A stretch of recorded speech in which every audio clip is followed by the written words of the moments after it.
It's time for the Fire Drill Podcast, y'all. We have Gwen and Jay in the studio today, here to tell you some secrets. The secrets of rent hacking high cost of living areas. We're going to talk about saving thousands through Master Tenancy and other methods. And we brought on an expert, a true Mustachian, born and bred. Let's go. Welcome to Fire Drill Podcast, where side hustles, savings, and creativity lead to financial independence. With your hosts, Gwen from Fiery Millennials and Jay from Millennial Boss. Hey, everybody. Welcome to today's podcast, where I have my co-host, Jay. Hey! And we have a very special guest who wishes to be mostly anonymous, so we're going to call her M, like James Bond-esque name. So thanks for appearing on the show today. We really appreciate you coming out. Of course. So tell us a little bit about yourself. All right. Hi, everyone.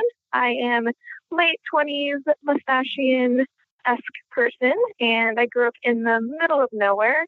And then about a decade ago, moved to West Coast and have been here ever since. So that's always an issue with cost of living, but it's also a really good place to live if you want to make, higher income as well.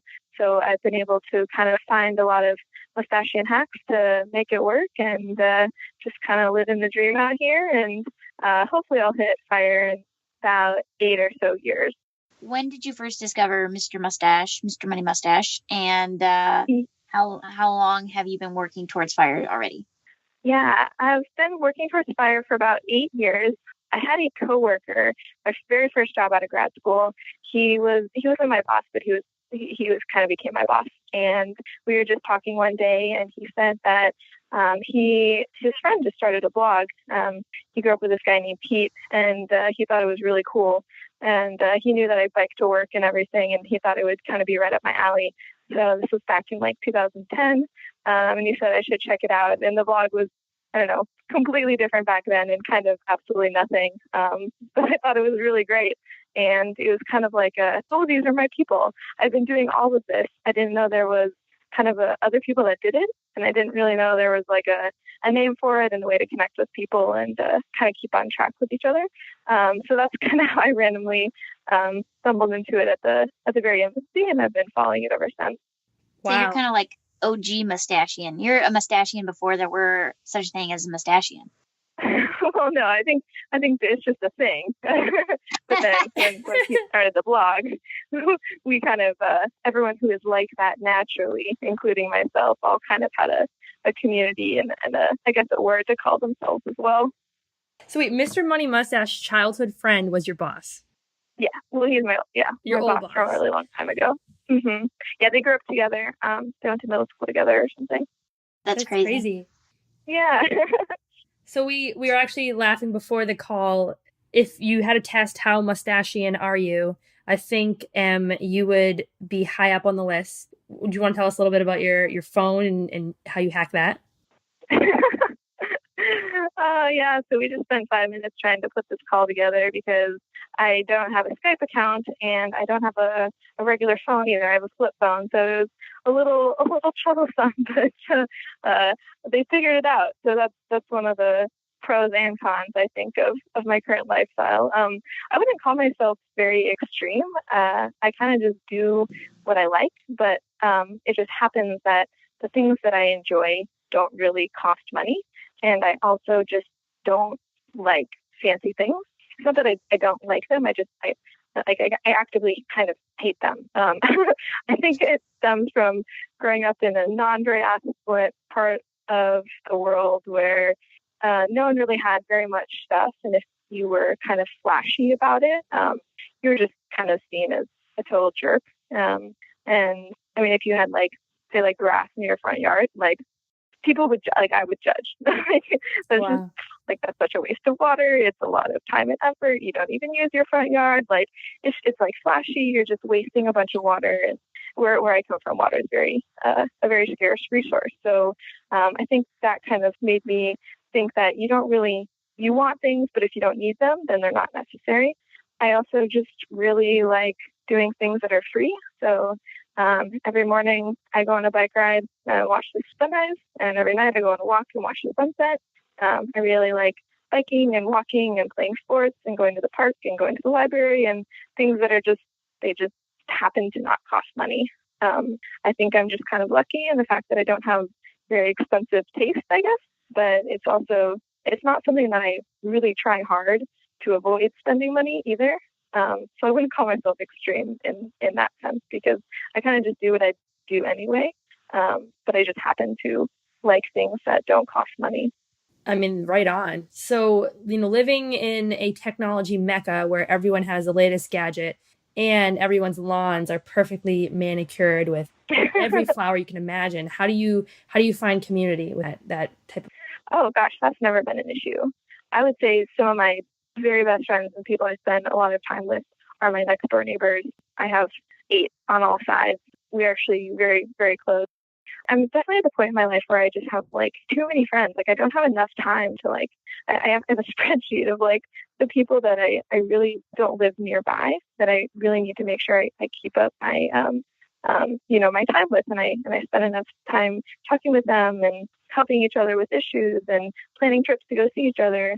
That's such a great idea, because I was thinking about that problem. You have friends that you've lost touch with over the years because you've grown apart or you've moved away, and I am horrible at texting people. And even when I do text them, Yes, I downloaded the GIF keyboard. I wrote about it on my blog, partly because I need to put more emotion in my text messages. I don't do exclamation points. People are like, "Oh, are you excited to see me?" I can't tell.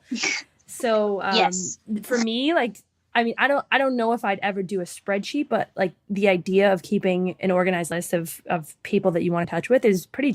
Yeah, it's kind of weird. I think it's weird myself, but I kind of keep a spreadsheet for everything, and I like just keeping myself accountable, and I really like to make sure that I'm physically talking with them on the phone instead of just a text or two. Totally. So talk to us about your accommodations in this high cost of living technology mecca. How, what kind of accommodations do you have? Do you have a nice apartment, or where do you live in? I live in a trailer park currently, and it is awesome. It is fantastic. It's everything I need, nothing I don't.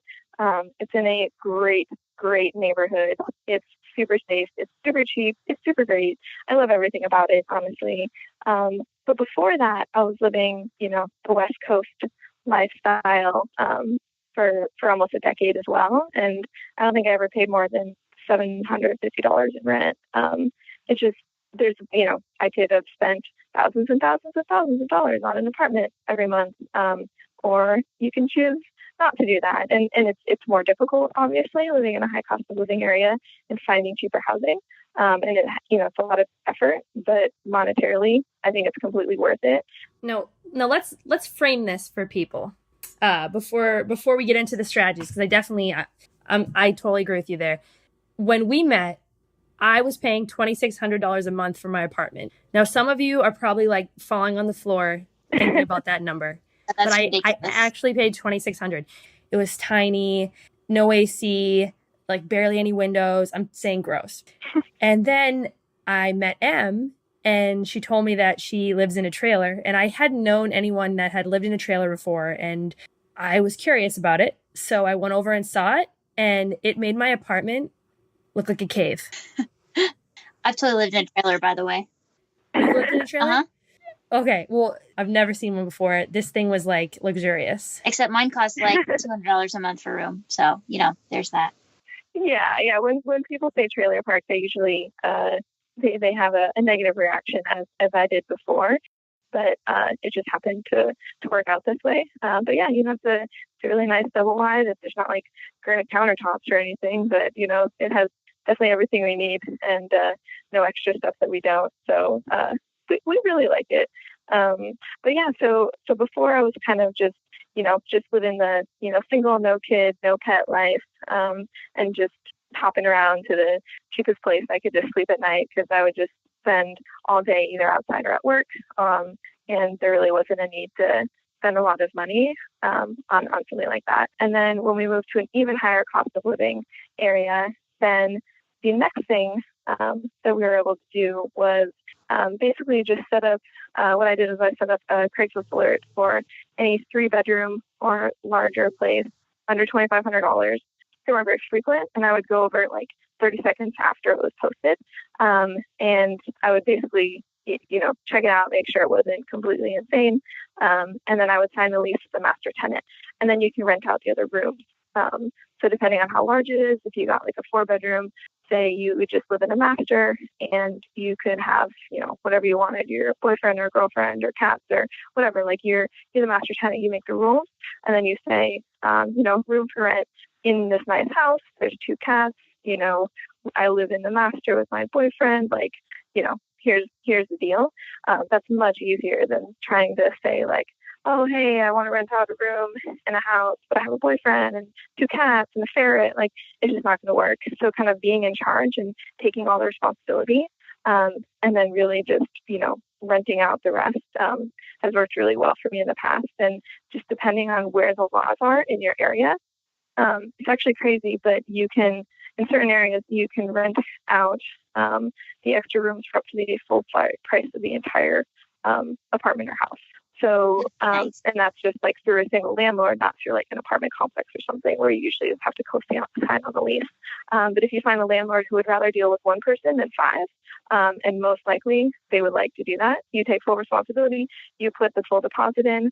I mean, I did, I take out the trash every day. I would clean the entire house. Like I would do all the landscaping. Like I had a lot of more responsibilities, but then I was also in charge.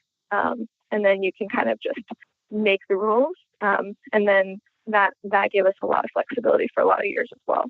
That's genius, for real though. Mic dropped, except I'm not going to drop it because I just bought it. Yeah, so we moved to the Bay Area and we were living, and we definitely could have, where we were living, we could have rented out all the other rooms for market rate, but I was just living with my friends, so I wasn't charging them a ton, but I was still only paying like $500, $600 a month and that included, me and my boyfriend and the pets, like, and, everything per month and utilities and everything. And I was just like, I pay all the utilities. Like, I don't want to like have someone say, well, you owe $822.44 this month. Like, that's just stupid. I'll say like, it's $800, pay me monthly and don't worry about utilities or anything like that. It's all included. And that seemed to work out well as well. So is this a California specific thing or is it a statewide? Like, what is this? So it depends on the county. So there's definitely different. So I've lived all up and down California, San Diego, LA, Bay Area. I haven't lived North Bay Area, but depending on the county, the laws are basically different. The master tenant laws are pretty standard throughout California, that if you're the master tenant, you can rent out the rooms, but the price you can rent them out for depends on the county. So for example, in San Francisco, if you're in a rent-controlled apartment, you can only rent out the apartments you divide it by square footage. So say it's a 2-bed, 2-bath apartment, and you're on rent control, and it's $2,000 a month. Even if you're the master tenant or not, each person pays $1,000 for those bedrooms. Like, wow. Okay, so I think if you're listening right now and you are renting and you are willing to live with other people, this is the key. You'd have to figure out if it's applicable in your state and then county. Yeah, I'm looking at the rules for my area, and I don't think we have any sort of master tenancy laws at all. Yeah, and it's something to look into, but that was just something that I happened to stumble upon. But note that the rules can definitely change by county or by state and everything like that. But that just happened to be what worked for us. It looks like other states have it too, maybe Delaware, but that's amazing.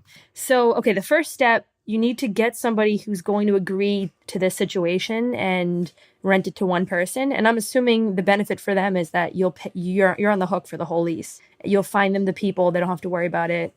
You'll handle utilities. Sure. Most landlords don't want to deal with, renting out each room individually.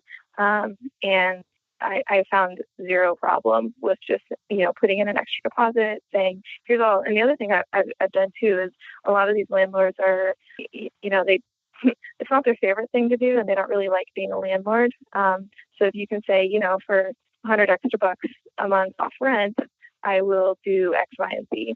I even, came to an agreement with one landlord where if anything were to have broken, I would be financially responsible for it, except, the roof and a couple other things. And then he knocked $400 off the rent just because it was complete peace of mind. Like nothing, I would never call him for, a plumbing problem or anything like that. And it worked for me because we definitely did have $400 worth of issues per month. So, just negotiating with, individual landlords, they're usually very open to negotiation. You just kind of have to put it on the table. Now, if you're like within a larger apartment complex or something, obviously you're not going to have as much flexibility there, which is one of the reasons that I really don't like renting from them. I just haven't had good experiences with larger apartment complexes. As a landlord myself, I would have to say that if somebody said to me, I will never call you unless something terribly wrong happened to the house, would you give me a discount? I'd say, absolutely, let's do it, because that would be amazing. Because so much of this stuff is, as a landlord, is so little, like my sink is clogged or the toilet's clogged, like it's tiny little stuff, and it doesn't matter. Yeah, and it's obnoxious for them, and it's obnoxious for the renter, because then they're waiting on the landlord, and then the landlord has to call a plumber. It's like, what?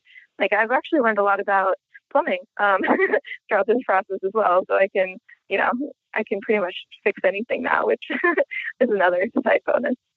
You want to come over and help me redo my bathroom? I've got one that needs to be redone. She's like, no, I don't. So yeah. She's like, thanks, but no thanks.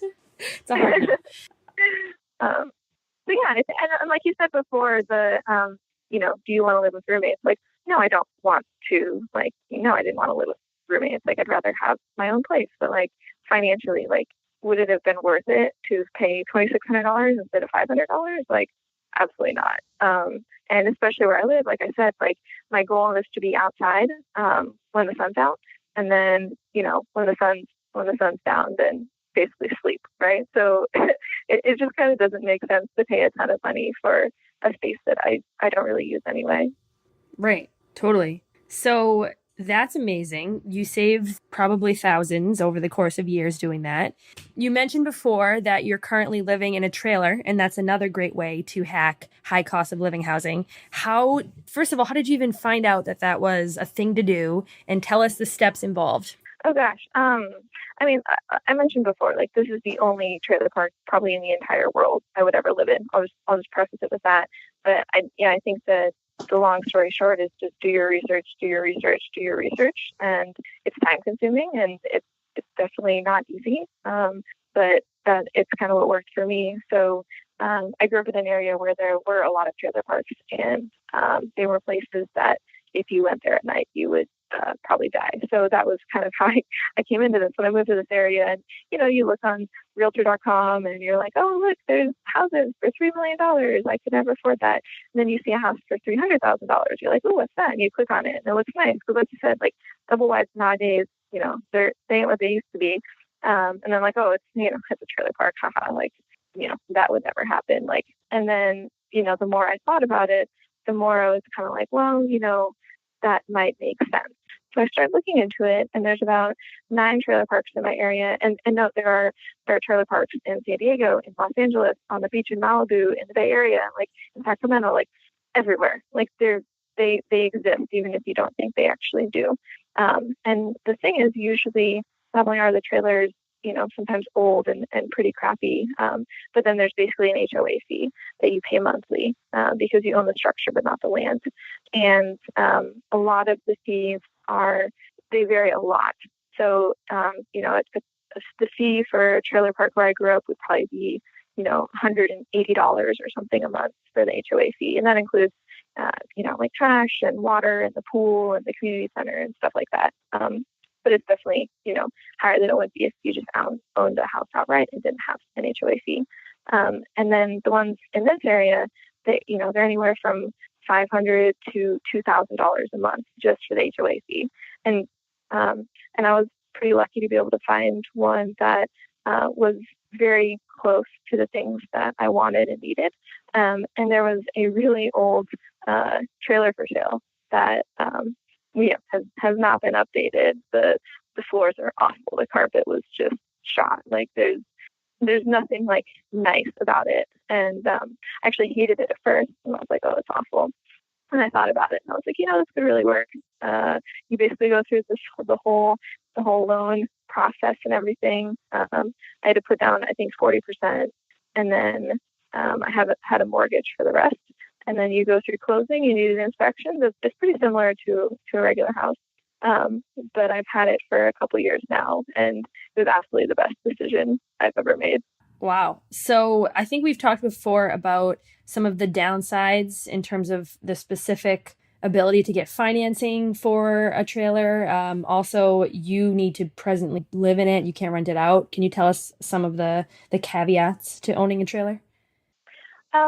So it depends on the park. Every park has different rules, just like every apartment complex will have different rules, and it really depends. But in the most case, yeah, you can't just rent it out like a rental property. And I'd say that the biggest issue is basically that HOA fee. So it's just one of those things where you kind of have to take a gamble at a certain point. What really made the decision solidify for me was I want to stay here as long as I can. I'm not just going to say I fire in 8 years or something. I don't think I'm going to move back to where I grew up and live in the middle of nowhere and things like that. I really like it out here. So if I wanted to have some sort of any long-term solution, this would be it. If it doesn't work out, it doesn't work out, and I lose some money, and it was a fun try. But so far it's worked out pretty well. And the main reason that buying anything is really you want to be able to be there for 5, 10, 15, 20 years in order for it to make sense, or else it would just completely be master tenanting still. Yeah. Wow. So the financing, I think it's not the 3.75% that we may be able to get right now. It's a little bit higher. I think mine's like 4.15. Actually, and this is a kind of a controversial Mustachian thing, but I just threw an extra, like, I don't know, $40K at my mortgage. 4.1 interest rate. People would probably be like, that's stupid. You can get a lot more in the stock market. Yeah, but I have so much money in the stock market. I kind of just want to diversify a little bit. So that's kind of that was a little bit of a diversification for me. And yeah, I think it's like a 20-year loan. But I'll probably pay it off next year. I love that. So much money in the stock market. # first world Mustachian problems. Right? That's what I was. Yeah. So I guess while we're going down this path, I'll take there, and because I don't know what the answer is myself. So right now the Bay Area is so people that are workers, like they're cafeteria workers at some of these companies or service or whatever, they can't afford to live there. Is it bad that people like us are snatching up affordable housing opportunities in these places? Is it like morally bad? Yeah, that's a great question. So I would say yes. For two reasons I would say yes, but then for one reason I would say no. So I have an insane income. I had a ton of savings that I was able to plop into the down payment on this. This is not affordable housing. And a normal person working at a cafeteria would never be able to meet the income requirements of this park, or that down payment, or be able to, consistently make the payments going forward if it were to balloon. So I didn't take this away from someone that is super, super low income, because they would not have qualified via the park income rules. And the fact that there is, you have to have basically a 6-figure income to be able to live in the park, that is insane. That is absolutely insane. But I didn't take this away from someone who wouldn't have qualified. I barely qualified. I was actually declined the first time based on my income and savings. And I had to put more down to be able to satisfy, to be able to, basically be accepted. So I'm on like the lowest rung of the ladder of who would have been accepted in this park. However, the fact that there is, we can get into a philosophical discussion and political discussion, but Prop 13 was one of the worst things that ever happened to California in terms of taxes and in terms of incentives for not building more housing. And the fact is, more housing has not been built in this area specifically, but also throughout California because of that. because basically they see a lot more taxes and money and revenue through building offices, not residential areas. So, I think that's a huge problem. And if I didn't have the amazing job that I have specifically right here in this area, I would not be here. However, this is where the job took me. I don't agree with that. I personally think that our company should, be spread out more than just consolidating in this one area. But that's not my call. So I'm kind of just a byproduct of that. The other people are also a byproduct of that, and I would love for that not to have happened. But I did not make that decision. So I'm just trying to do the best for me based on my situation. And I just think that the situation is crappy, for a lot of people, especially the lower income people. And there are, initiatives for actual affordable housing, which I would not consider this to be, just based on, the income requirements and things that you have to get it. But when they build new apartments and when they build new condos, they set aside a 15 to 20% for actual affordable housing that people with lower incomes can apply for. They're called BMR units, below market rate units. And that's actually, one of the many, many things that the cities and counties do. But yeah, if it were up to me, I would like to not consolidate a ton of jobs in a place that has no housing. I think that inherently doesn't make a lot of sense. But at the same time, I make a lot more here. The cost of living is higher. There are ways to, mitigate that if you work on it. But if I were to move somewhere else, I just don't think that would make sense for me right now. Right. I think that's fair.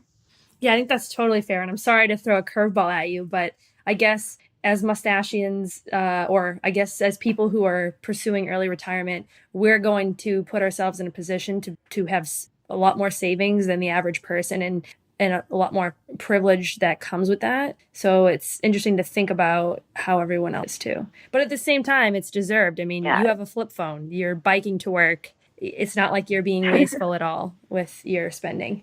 Yeah, like you said, there's definitely part of it that's a choice, and there's part of it that isn't. And the parts that are a choice, I work hard on, and I do choose those things. But I also realize that I am very privileged as well. So there's, I'm on track to hit 500 hours of volunteering this year, which is just another thing that I try to do to basically be involved in my community and help.